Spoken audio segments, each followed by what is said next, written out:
Bird, I'm ready. Yes. What do you, is there a specific question you want to know, or just how this word Yeah, works for me? what word did you pick? How did you define the word, and why did you pick it? My word is commitment, or if you want to be more active, commit. Okay.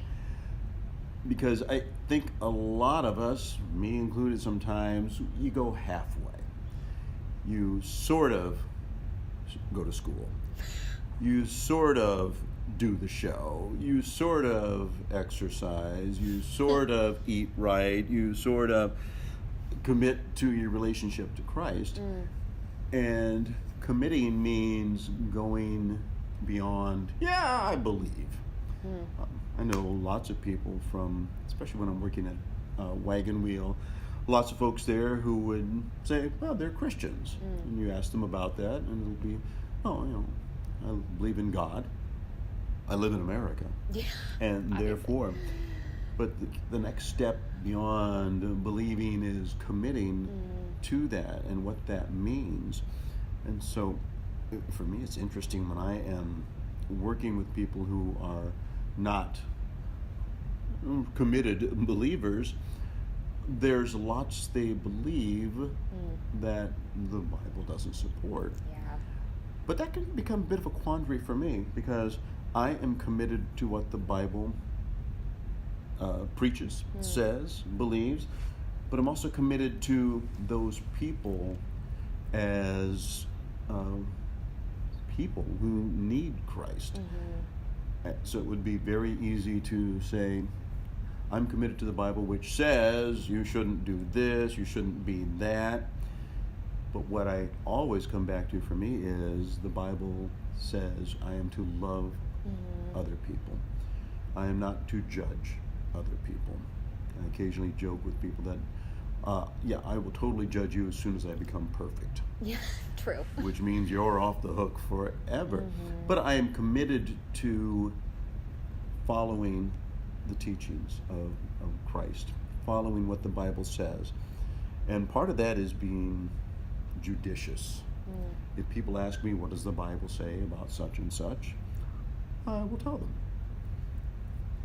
But for me to start yelling at people or saying you shouldn't be that, you shouldn't do that, it would be very easy for them and very justified for them to say, yeah, what about you?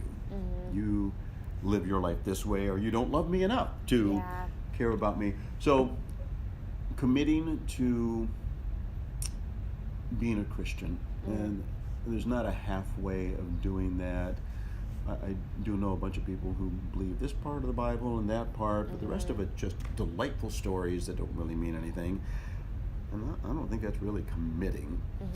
I try to commit to my students, to lead them in class in the best way I can. Certainly not perfect, but to leave a class and think about how it went and what did I do, and did I commit myself to doing the best I can for my students.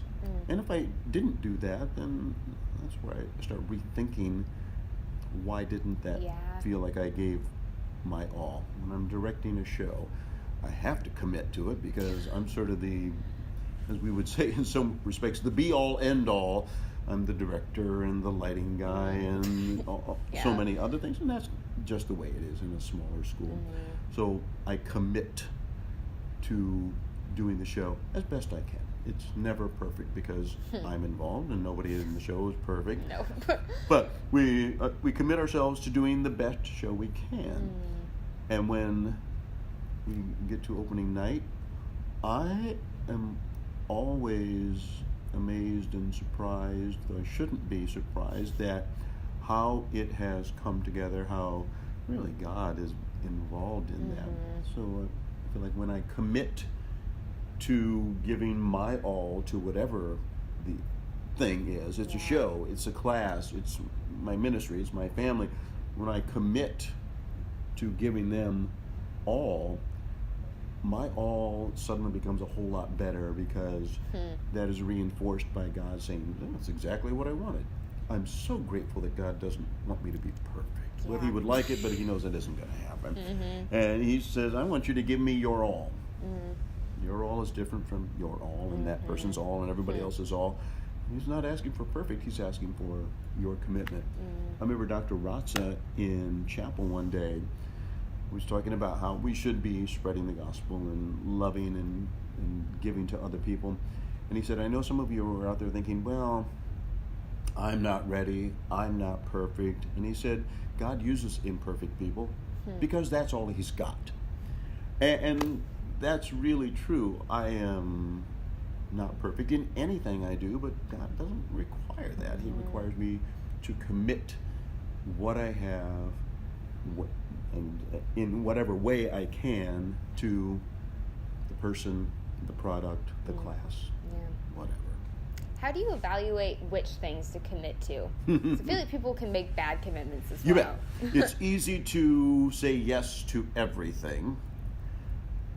I think some people say no maybe more than they should, but I try not to say yes to anything that I can't commit to. So that means I always have to evaluate my time, how committing to this other thing would affect my family, would affect my job, would affect my sleep, and all of those other things. And so, because I know that when I join something, it's really hard for me to ever quit it. Because I've committed to it. The choir, or the activity. So I try to be very careful. For example, I don't know if you've heard of Fight Club, but it's something a bunch of churches and Christian men around the country are involved in. And for a 3 to 4 month period, you commit yourself to the organization. And what they do is they're trying to help you become a better Christian man. And so they're encouraging you to really think about your family and commit to that, and your relationship to God and other people. And so there are a number of things involved, from Bible reading to witnessing to physical health, eating right, and those kinds of things. Every one of those things is fantastic. And I committed to it and did it one time. And when I was done, I said, I'm glad I did it. But for me, that commitment, I felt like, got in the way of some other things for me. And certainly people could say, you're just lazy. That's legitimate. But I opted not to do it in future years, not because it's not a great program, it is, but because I knew that my commitment to that was going to make me question if I used my time and energies wisely. The program is fantastic, and I applaud it. Many people I know have done it a number of times. So, for me, I learned that to commit to that again would not be the best use of my time and energies and such. Right. So, how do you determine? It's so individualized. You have to decide, what are they asking of me? I don't do community theater because I'm already committed to school and the shows I'm doing here, and I know if I did that, it's just one more thing that I would wish I hadn't said yes to later on.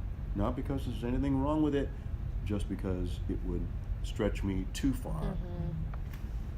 All right. Do you have any final words for the tape? Commit to Christ. Number one, commit to things that encourage you and other people. There's no reason to commit to anything out of guilt. I should run every day. I hate it. My knees hurt. I'm still going to do it. Do something else, or don't do that. And I've seen some people commit to diets, and their life becomes awful. It's just here's the stuff I can't do. How about doing something you like? I feel that. Like deciding to quit your library job to do the